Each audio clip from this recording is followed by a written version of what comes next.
২৬-এর বিধানসভা নির্বাচনকে সামনে রেখে নানা কৌশলে চলছে তৃণমূলের প্রচার অভিযান। তুফানগঞ্জে হলো খেলা হবে কর্মসূচি।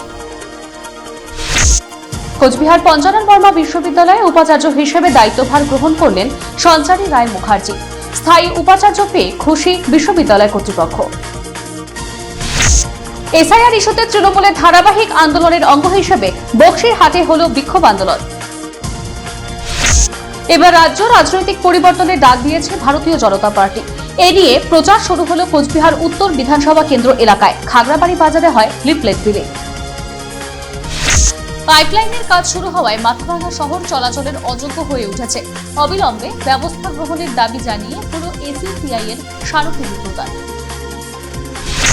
তোষার অবৈধ বালি তোলার সাথে যুক্ত তৃণমূলের বহু নেতাকর্মীরা এই অভিযোগে পুন্ডিপাড়ি ভূমি সংস্কার দপ্তরে স্মারকপত্র দিল ভারতীয় জনতা পার্টি।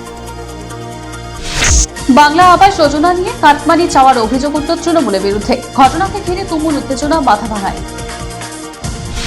নির্বিঘ্নে শেষ হল উচ্চ মাধ্যমিকের সপ্তম দিনের পরীক্ষা। এদিন 97.82% পরীক্ষার্থী অংশগ্রহণ করে। বিএসএ পরিচালিত সিনিয়র ডিভিশন ক্রিকেট লিগের খেলা চলছে রাজবাড়ী সংলগ্ন কোচবিহার স্টেডিয়ামে। এদিনের খেলায় পরস্পর মুখোমুখি হয় কোচবিহার আন্দোলন ক্লাব এবং শান্তিকুটির ক্লাব।